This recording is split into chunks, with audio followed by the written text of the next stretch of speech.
nephews want a steam shovel. And Donald Duck figures, oh, how am I going to get a steam shovel? Argues with Uncle Scrooge for money.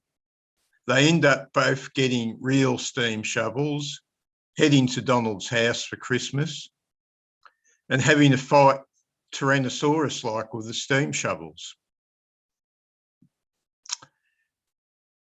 Now, size is the interesting thing in this, that this is a comparison between the world of the childhood and the world of the adult. The world of the adult has big things, the world of the child has small things. And we start off with a massive image of a modern construction site at the start. And Donald and Uncle Scrooge cannot get past the real thing, the big thing. They couldn't figure it was just a toy the kids were after. And at the very end of it, Santa Claus appears, even though Donald had failed to mail the Santa letter, and gifts the boys with a small toy steam shovel. And then Uncle Scrooge and Donald wake up to their mistake. A lot of violence in this cartoon. You think it's suitable for young ages. It's quite normal behaviour to hit each other with bags of cash and shovels. And but this is an interesting comparison with Joseph Campbell's idea. I read Joseph Campbell's book a bit over a year ago, or early last year, I think. And he tells the stories of the two gods. One god's the god that creates stuff, that does everything right. And then the god has a relative who's less than perfect. And this seems to be the origin of the devil, so to speak. And in this, Santa's the perfect god who wraps everything up the end, who solves all the problems. And Donald and Scrooge are the imperfect gods who think that they have the answers, who are inexperienced, who are untrained. Sorcerer's Apprentice. So that it resolves itself. We have the massive steam shovel at the start, which resolves itself in a small toy steam shovel at the end. And this is also very existential, because I've always wondered if what the existentialists were about, that Hegel presented a giant vision of history and the world that threatened to crush the individual, the small man, the little man. Max Stirner arose in revolt. And yeah, we have the size thing here. How does Santa get down the chimney? Well, he can shrink down to a small size and then appear again as full size. Yeah, well, this is something I would have seen in the early 70s, maybe I was about 12 or 11 or something like that. And the images stick with me to this day. Oh, absolutely. These are some of the best comics ever done. And this is one of Karl Barks's best, actually. Yeah, the steam shovel episode, I'd probably rate amongst his great classics. Sure. Well, the fight sequences, the steam shovel battle, for goodness sake, memorable and visceral.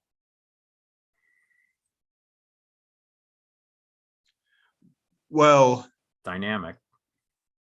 The other image that really I remember way from the past is that first image of Shacktown with all the down and outs. Now, they're all fairly human. The only thing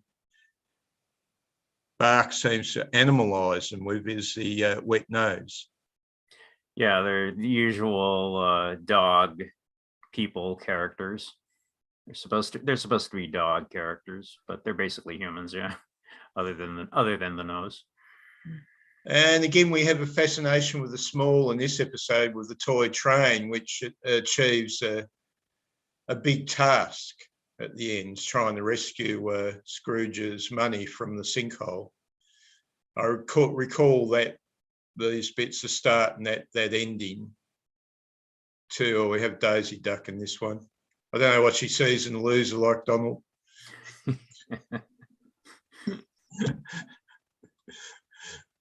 The great fear for women back in those days was to be left on the shelf.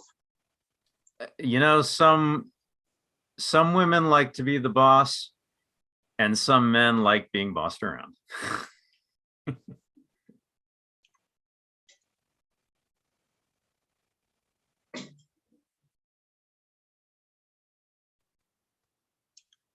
Yeah, so Donald's goes from extreme states of laziness to agitation. Well, I was reading a bit about Karl Barth, and the Wikipedia was saying that Donald reflected his own early years trying out various occupations, born on a farm. Yeah. The parents being dreamers, they think that they can migrate to California and do something bigger, but it doesn't work out. So not people who were dreamers back then. You know, there was a world of opportunity up until the 1920s. You could still get a plot of land in some places for free in the US. You could still basically squat, as they say. So the American dream was still alive and strong back in those days.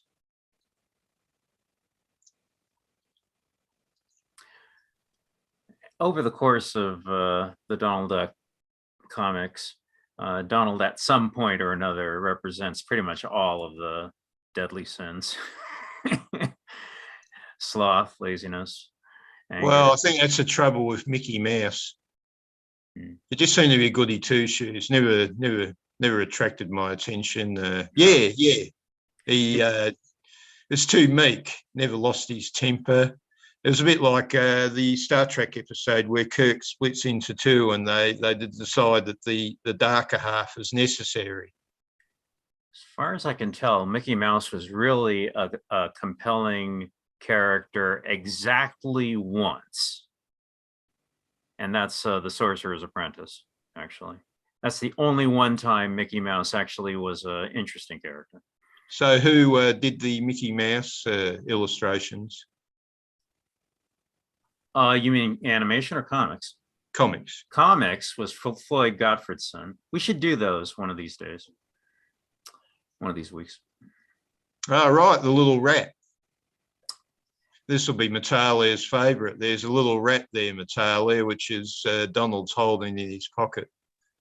Oh, I should bring my ratty. As I say, these are some of the greatest comics ever made. Definitely in the top 5. I will say. So the old cheat, the old classic, you used to see in the old time movies, was the guy who was always had some little scheme going to get money in an unfair manner, tricking people.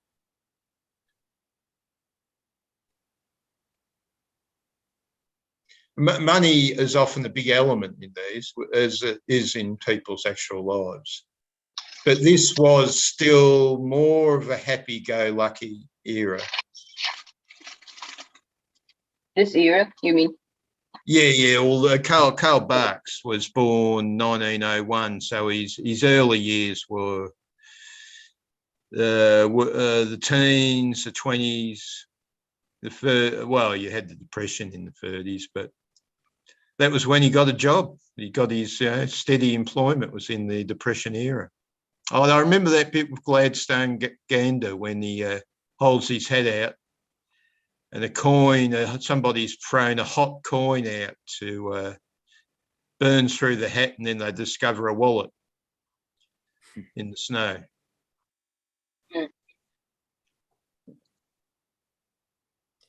When you really think about superpowers, really Gladstone Gander is probably the most superpowered character ever created. He has he really does have the ultimate superpower. To be outwardly fortunate. but Well, not inwardly. Well, yeah, I mean, he can never be defeated, no matter what. That's the power, no matter what the situation is. So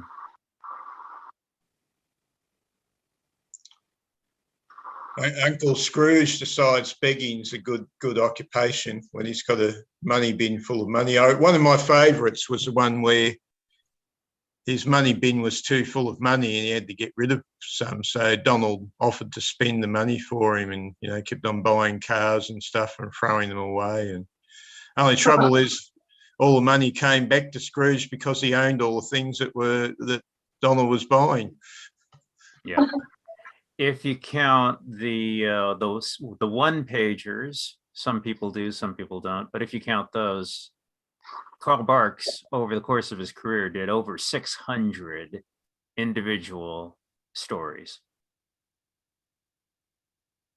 I like to think I've read most all of them, but I know I haven't.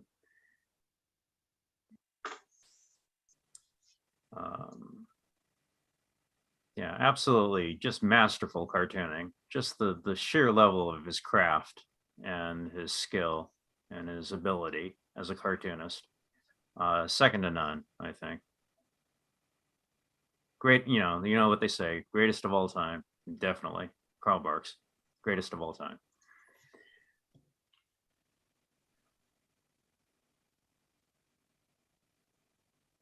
And at the end, we have a resolution where they're from nothingness to a fullness.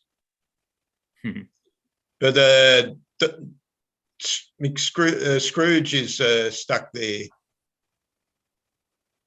trying to get his money out with the toy train. Yeah. Which is going to take ages. Well, it's been pointed out that as the process continues, the mass of the money would decrease to the point where it wouldn't be so heavy. And at that point, you could easily switch to buckets, which would speed the process up considerably. All right. Okay. Yeah, I get what you mean. Because it wouldn't cause enough vibration. I think one of the advantages of the Donald scenario, and you can see that at the end where he ends up flying some sort of a rocket jet, or whatever it was, rocket plane. Yeah, that wasn't really a Christmas story, but it was vaguely related to Christmas, so I put it on. I think I remember the one with the Christmas tree, the giant Christmas tree. Oh, over the course of his career, I think he did about 25 or 27 different Christmas stories, and these were like a selection of some of the better ones. But yeah, we could deal with this again next year with completely different Christmas stories because he did a lot. He did like one or two every year. Anyway, see, reality, you can switch from reality easy with Donald. You know, he can jump in a rocket jet and take off. You know, the limitations of continuity aren't so important with Donald because he's so outlandish in the first place. Yeah, he had no concept of putting it all together in a coherent continuity. But those who came later certainly very much did.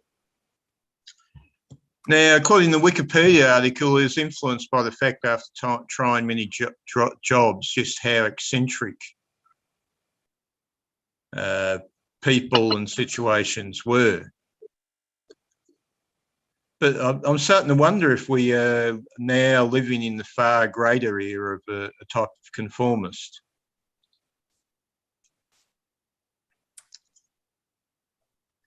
Well, it's harder to get your feet in the door and get your ground on being a self-made man in that way, that kind of Horatio Alger, stand on your own 2 feet, up by your bootstraps type of philosophy. Doesn't work so much as well today. I think I've seen the bear one before, but probably didn't grab me that much. Yeah, it's not a great story, but it's just interesting given that it's the very first appearance of Uncle Scrooge, who wasn't intended to be an ongoing character. He was just intended for this one story and never again. But that's the way it works. Just a random character suddenly becomes one of the most popular comics characters ever created. Well, owes much to Charles Dickens, of course. Well, yeah, that's the name, isn't it? Donald being the nephew.